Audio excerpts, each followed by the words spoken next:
नमस्कार मित्रांनो, आता आम्ही तर रेल्वे जो वर्धा यवतमाळ नांदेड या रेल्वे रूटची माहिती तर तुम्हाला नेहमीच देतो, परंतु आज मी जिथं उभा आहे मित्रांनो की हा जो रेल्वे ट्रॅक जो दिसत आहे तुम्हाला, तो हा मित्रांनो रेल्वे ट्रॅक आहे शकुंतला रेल्वेचा. आणि शकुंतला रेल्वेची जी स्थापना जी आहे ती झाली मित्रांनो 1903 साली.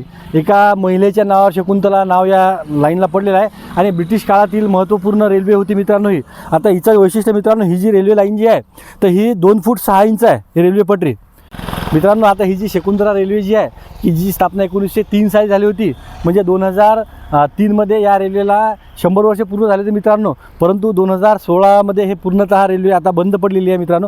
आणि हा रेल्वेचा उद्देश हा होता मित्रांनो की या विदर्भामध्ये जेव्हा मुख्य उत्पादन जेव्हा कापूस होतं आणि कापसाचं पीक जेव्हा भरपूर येत होतं, हा जे कापसाचं उत्पादन जे आहे ते रेल्वे बंदरापर्यंत पोहोचवणे हे मुख्य काम या रेल्वेचं होतं मित्रांनो. हा जो आता जे रेल्वे जे आहेत ते मीटर गेज रेल्वे आलेली आहे, म्हणजे त्यांचा जो रेल्वेचा हे जे आहे पटऱ्या जो आहे तर त्याचं अंतर जास्त असते मित्रांनो. आणि हा रेल्वे प्रकल्प याच्यामुळे जास्त रखडला की याचा जे हे आहे रेल्वेच्या ज्या पटरी आहे याचं अंतर 2 फूट 6 इंचच आहे मित्रांनो.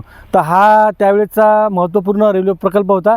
आणि मित्रांनो ब्रिटिशाच्या नंतर थोडं याचे हे वाफेवर चालणारं इंजन जे होतं मित्रांनो 1903 सालचं, तर ते स्टीम इंजन होतं मित्रांनो. आणि ही रेल्वे 100 वर्ष जवळपास चालली. परंतु त्यावेळेस बराच फायदा या रेल्वेमुळे काय झाला मित्रांनो, ब्रिटिशांना जे त्यांचं मुख्य सैनिक वगैरे आणि मुख्य म्हणजे कापूस, इथचा कापूस डायरेक्ट ते बंदरापर्यंत नेत होते. आणि हा रेल्वे प्रकल्प मित्रांनो सरळ हा आपल्या मूर्तिजापूरला जातो आणि मूर्तिजापूरहून जो आपला नागपूर मुंबई रूटला आहे तिथं हा अटॅच होणारा होता मित्रांनो 2016मध्ये. तरी सरळ दाखवा, इकून दाखवा, इकून या ना तुम्ही, इथून दाखवा सरळ. तर हा 2016मध्ये हा रेल्वे प्रकल्प पूर्ण झालेला आहे मित्रांनो. आपण बघता की हा ऐतिहासिक रेल्वे आहे ही आपली.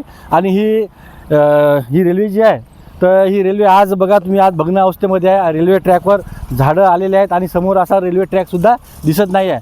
आपण अपेक्षा करू की लवकरच या रेल्वे मार्गाचं पुनरुज्जीवन होईल आणि हा भाग जो आहे म्हणजे दारवा, कारंजा आणि हा आपला मूर्तिजापूर, तर या भागातसुद्धा या रेल्वे ट्रॅकनं विकास होईल. धन्यवाद.